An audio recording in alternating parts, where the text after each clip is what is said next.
বিশ্বজুড়ে সামরিক খাতে ব্যয় বাড়ছে রেকর্ড হারে। সুইডিশ গবেষণা সংস্থা সিপ্রির তথ্য মতে 2024 সালে বিশ্বজুড়ে সামরিক খাতে ব্যয় দাঁড়ায় 2718 বিলিয়ন মার্কিন ডলার, যা গত বছরের তুলনায় 9.4% বেশি। এই বৃদ্ধি 1988 সালের পর সর্বোচ্চ। বিশ্লেষকরা বলছেন রাশিয়া ইউক্রেন যুদ্ধ, মধ্যপ্রাচ্যে গাজা যুদ্ধ এবং অন্যান্য বৈশ্বিক সংঘাত ব্যয় বৃদ্ধির প্রধান কারণ। এবার দেখা যাক 2024 সালে সামরিক খাতে ব্যয় করার শীর্ষ 10 দেশের তালিকা। তালিকার শীর্ষে রয়েছে যুক্তরাষ্ট্র, খরচ করে 99,700 কোটি ডলার, যা মোট বিশ্ব ব্যয়ের 37%। এ অর্থ ব্যয় হয় পারমাণবিক আধুনিকায়ন, সামরিক সহায়তা এবং রাশিয়া চীন প্রতিরোধ জোরদারে। দ্বিতীয় অবস্থানে রয়েছে চীন, ব্যয় করেছে 31,400 কোটি ডলার, যা পরমাণু অস্ত্র মজুত, নতুন স্টেলথ যুদ্ধ বিমান ও ড্রোন তৈরি এবং মহাকাশ ও সাইবার বাহিনী গঠন করতে ব্যয় হয়। তৃতীয় অবস্থানে রয়েছে রাশিয়া, খরচ করে 14,900 কোটি ডলার, মূলত ইউক্রেন যুদ্ধে ব্যবহৃত অস্ত্র ও সরঞ্জামের জন্য।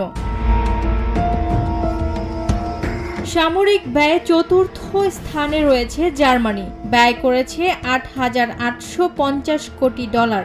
দেশটি ইউক্রেনকে সামরিক সহায়তায় এবং নিজস্ব অস্ত্র গবেষণায় ব্যাপক অর্থ বিনিয়োগ করে।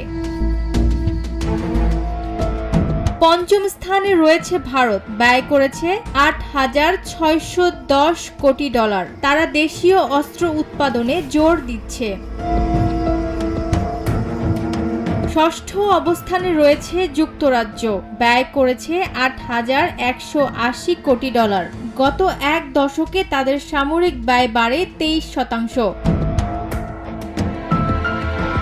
সপ্তম স্থানে রয়েছে সৌদি আরব, খরচ করে 8,030 কোটি ডলার, তবে 2015 সালের তুলনায় ব্যয় কমে 20%।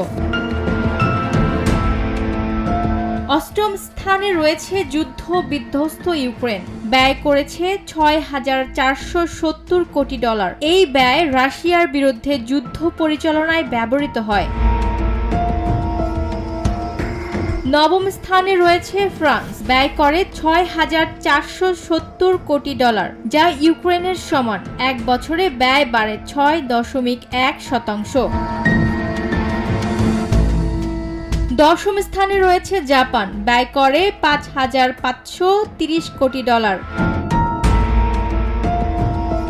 বিশ্বের অনেক দেশে এখন যুদ্ধের প্রস্তুতির নামে সামরিক খরচ বাড়ছে। যেখানে দরকার শান্তি ও সহযোগিতা, সেখানে বাড়ছে অস্ত্রের প্রতিযোগিতা।